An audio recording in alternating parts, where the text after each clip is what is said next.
আলহামদুলিল্লাহ, মুহাররম মাস চলছে। মুহাররম মাস চলছে। সুপ্রিয় দর্শক, আমাদের প্রত্যেক বছর এই মুহাররম মাস আসলে একটি প্রশ্ন থাকে যে মুহাররম মাসে যে একটি রোজা আছে, যে রোজা রাখতে হয়, যে আশুরার দিন, সেই আশুরার দিনটি কবে এবং এই মুহাররম মাসে কয়টি রোজা আমরা রাখব, কয়টি রোজা আমরা রাখব। সুপ্রিয় দর্শক, আমাদের অনেকেরই এইটা প্রশ্ন থাকে। তো আজকে সেই সম্পূর্ণ বিষয়বস্তু মুহাররম মাস সম্পর্কে, মুহাররম মাসের কি গুরুত্ব এবং সেই আশুরার দিন কবে, ইংরাজি তারিখ অনুযায়ী আপনারা কোন তারিখে রোজা রাখবেন, কটি রোজা রাখবেন। সুপ্রিয় দর্শক, আজকে তার সম্পূর্ণ বর্ণনা এই ছোট ভিডিওটির মাধ্যমে আপনাদেরকে জানানোর চেষ্টা করব ইনশাআল্লাহ তাআলা। আপনারা সকলেই সেই জিনিসগুলো জেনে আমল করবেন ইনশাআল্লাহ। তো সর্বপ্রথম আমাদেরকে জানতে হবে যে মুহাররম মাস আমাদের কাছে গুরুত্বপূর্ণ মাস কেন। সুপ্রিয় দর্শক, আল্লাহ রব্বুল আলামিন যে 12টা মাসের কথা আমাদেরকে জানিয়েছেন, সে 12টা মাসের মধ্যে 4টি মাস আল্লাহর কাছে অতি প্রিয়, অতি গুরুত্বপূর্ণ মাস। সেই 4টি মাসের মধ্যে 1 নম্বর মাস হচ্ছে এই মুহাররম মাস।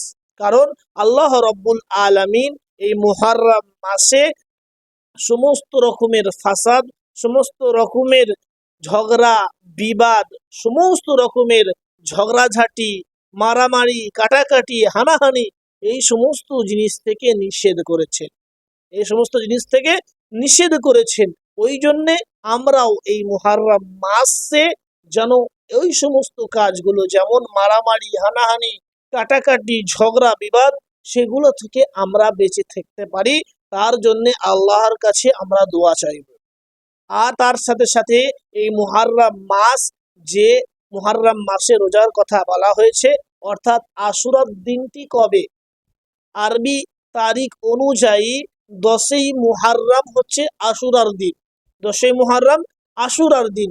আর সেই আশুরার দিনে রোজা পালন করেছেন আল্লাহর রাসূল সাল্লাল্লাহু আলাইহি ওয়াসাল্লাম। আল্লাহ রসুল বলেছেন যে রমজান মাসের পরে যদি কোনো রোজাকে আল্লাহর নবী বেশি গুরুত্ব দিতেন, সেটা হচ্ছে এই আশুরার রোজা। কারণ হাদিসের মধ্যে এসেছেন, যে ব্যক্তি আশুরার রোজা রাখলো তার পিছনের 1 বছরের গুনাহকে আল্লাহ রব্বুল আলামিন ক্ষমা করে দিলেন, আল্লাহ রব্বুল আলামিন মাফ করে দিলেন। তাহলে এই রোজাটা কত বড় গুরুত্বপূর্ণ একটা রোজা। সুপ্রিয় দর্শক, তাহলে আমরা জানতে পারলাম এই রোজাটা যদি, একটি রোজা যদি আমরা রাখি, তাহলে আমাদের পিছনের গুনাহকে, 1 বছরের গুনাহকে আল্লাহ রাব্বুল আলামিন ক্ষমা করে দেবেন। তো আমরা সকলেই এই রোজাকে রাখার চেষ্টা করব সুপ্রিয় দর্শক।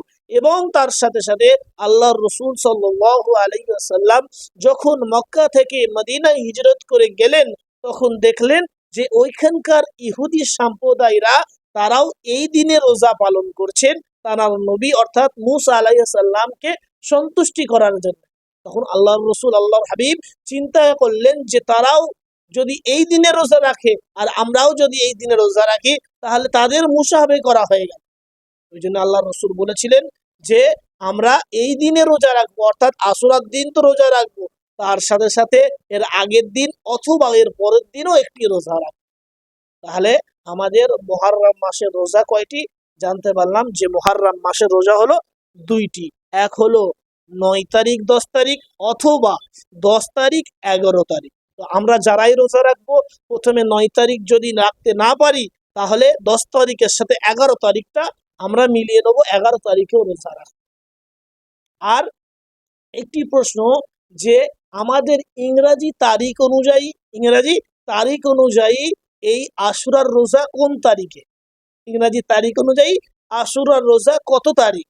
সুপ্রিয় দর্শক, আমাদের ইংরাজির তারিখ অনুযায়ী আশুরার রোজা হচ্ছে 6 জুলাই, 6 তারিখ। জুলাই মাসের 6 তারিখ হচ্ছে মুহাররম মাসের 10 তারিখ, অর্থাৎ আশুরার দিন ও রবিবার। তাহলে কোনো ব্যক্তি যদি রোজা রাখতে চাই, তাহলে শনিবার রাখতে পারেন, অথবা সোমবার রবিবারের সাথে একটা রাখতে পারেন। তাহলে রবি, শনি রবি, অথবা রবি সোম আপনারা রোজা রাখবেন। 5 তারিখ 6 তারিখ ইংরাজি মাসের অনুযায়ী 5 তারিখ 6 তারিখ অথবা 6 তারিখ 7 তারিখ আপনারা রোজা রাখবেন। সুপ্রিয় দর্শক, তাহলে এই রোজা রাখলে আমাদের 1 বছরের গুনাহকে মাফ করে দেয় আল্লাহ রাব্বুল আলামিন। তাহলে আমরা সকলেই এই রোজা রাখার চেষ্টা করব। আর যদি আমরা এই রোজা রাখতে পারি তাহলে আমরা খুবই উপকৃত হব। কারণ এই দিনটা খুবই গুরুত্বপূর্ণ দিন। কারণ এই দিনে হযরতে আদম আলাইহিস সালামকে জান্নাতের মধ্যে প্রবেশ করানো হয়েছিল। আবার এই দিনেই তাকে জান্নাত থেকে বের করা হয়েছিল। এই দিনেই পৃথিবী সৃষ্টি করা হয়েছিল। এই দিনেই হযরতে ইব্রাহিম খলিলুল্লাহ আলাইহিস সালামকে আগুন থেকে বাঁচানো হয়েছিল। হযরতে ইউনুস আলাইহিস সালামকে এই দিনে মাছের পেট থেকে বার করা হয়েছিল।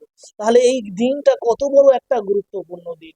ওই জন্যে আমরা সকলেই চেষ্টা করব যে এই দিনে যে রোজা রাখার কথা আল্লাহ রসুল থেকে প্রমাণ আছে, আল্লাহ রসুলের হাদিস থেকে প্রমাণ আছে, সে রোজা আমরা রাখবো এবং এই মাসটাকে আমরা বেশি বেশি করে জিকির আজকার করব। কি কি জিকির করব? কিছু জিকির আপনাদেরকে বলে দিচ্ছি, যে জিকিরগুলো খুবই গুরুত্বপূর্ণ জিকির।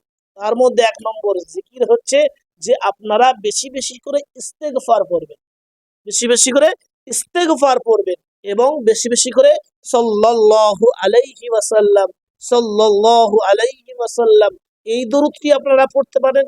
এবং তার সাথে সাথে আপনারা লা ইলাহা ইল্লাল্লাহ, লা ইলাহা ইল্লাল্লাহ, লা ইলাহা ইল্লাল্লাহ এইভাবে আপনারা জিকির করতে পারেন, এভাবে জিকির করতে পারেন। কারণ যখন আমরা আল্লাহ রব্বুল আলামিনের জন্য জিকির করব, আল্লাহ রসুলের উপর দরুদ পাঠ করব, তখন কিন্তু আল্লাহ রব্বুল আলামিন আমাদের উপর রাজি খুশি হবে, আমাদেরকে আপন বানাবে এবং আমাদের সমস্ত বালা মুসিবত, আমাদের সমস্ত পেরেশানি হল করে দেবেন, সমস্ত পেরেশানিকে ঝামেলা থেকে মুক্ত করিয়ে দেবেন। এবং তার সাথে সাথে আল্লাহ রব্বুল আলামিন আমাদের রুজি রোজগারে, আমাদের খেতে খামারে সমস্ত দিক দিয়ে বরকত দান করবেন। সুপ্রিয় দর্শক, তাহলে আমরা সকলেই চেষ্টা করব এই মাসটা আমরা যেইভাবে রমজান মাসকে আমরা কাজে লাগাই, সেইভাবে এই মুহররম মাসকেও আমাদেরকে কাজে লাগাতে হবে নিজের আখিরাতকে উন্নত করার জন্য। সুপ্রিয় দর্শক, তাহলে আমরা সকলেই যে আমলগুলোর কথা বললাম সেই আমলগুলো করার চেষ্টা করব। আর যদি ভিডিওটি একটুও আপনাদের কিছু জ্ঞান পেয়ে থাকেন ভিডিওটির মাধ্যমে, তাহলে ভিডিওটি অন্য মানুষের কাছে, যারা জানে না তাদের কাছে এই ভিডিওটি শেয়ার করে দিই, যাতে তারাও এই ভিডিওটির মাধ্যমে কিছু জিনিস শিখে নিতে পারে। আসসালামু আলাইকুম ওয়া রাহমাতুল্লাহি ওয়া বারাকাতুহু।